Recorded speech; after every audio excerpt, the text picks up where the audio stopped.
Hi friends, welcome to our channel. నా పేరు సరస్వతి. మీరందరూ ఎలా ఉన్నారు? నేనైతే చాలా బాగున్నాను. ఇక ఈరోజు వీడియో స్పెషల్ ఏంటంటే మూకాంబికాదేవి ఆలయం అన్నమాట. ఆ ఆలయం విశేషాలు తెలుసుకునే ముందు మన ఛానల్ని సబ్స్క్రైబ్ చేసుకోండి. వీడియో ఎక్కడ స్కిప్ చేయకుండా చూడండి. చూసి నచ్చితే లైక్ చేయండి, కుదిరితే షేర్ చేయండి. సబ్స్క్రైబ్ చేసుకోవడం అసలు మర్చిపోకండి. ఇక వివరాల్లోకి వెళ్తే ఈ ఆలయం ఎక్కడ ఉందంటే కర్ణాటకలో కొల్లూరులో మూకాంబికాదేవి ఆలయం ఉందన్నమాట. అయితే ఇక్కడ ఈ మూకాంబికాదేవి ఎలా వెలసింది అన్న విశేషాలు తెలుసుకుందాము. అతి బలవంతుడైన కౌమాసురుడు అనే ఒక రాక్షస రాజు ఈ ప్రాంతాన్ని పరిపాలిస్తుండేవాడట. అయితే ఈ రాక్షసుడు తను చిరంజీవిగా అసలు తనకు చావనేదే ఉండకుండా వరం కోరుకోవాలని చెప్పి శివుని గురించి ఘోర తపస్సు చేయడం ప్రారంభించాడట. అయితే కోల మహర్షి తన మనోబలంతో ఈ రాక్షసుడు ఇలాంటి ఒక తపస్సు చేస్తున్నాడని తెలుసుకుని ఈ విషయం సరస్వతీదేవికి తెలిపాడట.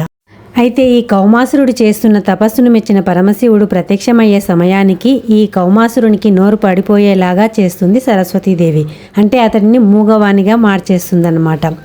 అలా అప్పటి నుంచి అతన్ని కౌమాసురుణ్ణి కాస్త మూకాసురునిగా అందరూ పిలిచేవాళ్ళనమాట.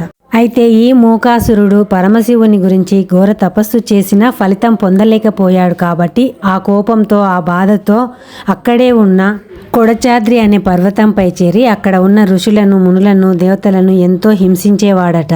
అంతేకాకుండా అక్కడ జరిగే దేవతల కోసం జరిగే యజ్ఞ యాగాదులు తన కోసం చేయాలని వేధించేవాడట.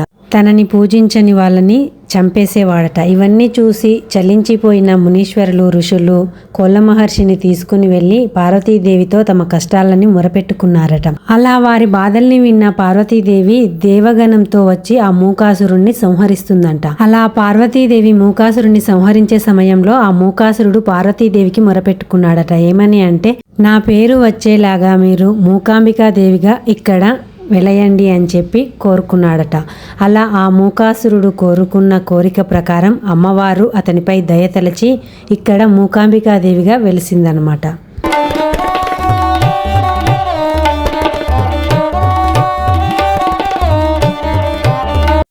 ఈ మూకాంబికాదేవి ఆలయం సౌపర్ణిక నది ఒడ్డున ఉందన్నమాట.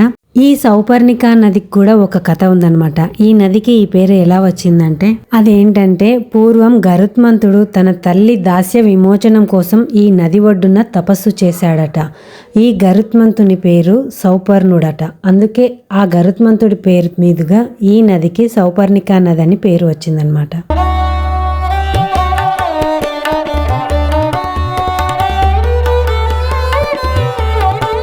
ఇదండి ఈరోజు వీడియో విశేషాలు. ఈ వీడియో నచ్చితే లైక్ చేయండి, షేర్ చేయండి. ఇలాంటి మరిన్ని వీడియోస్ కోసం మన ఛానల్ని తప్పకుండా సబ్స్క్రైబ్ చేసుకోండి. Thank you for watching.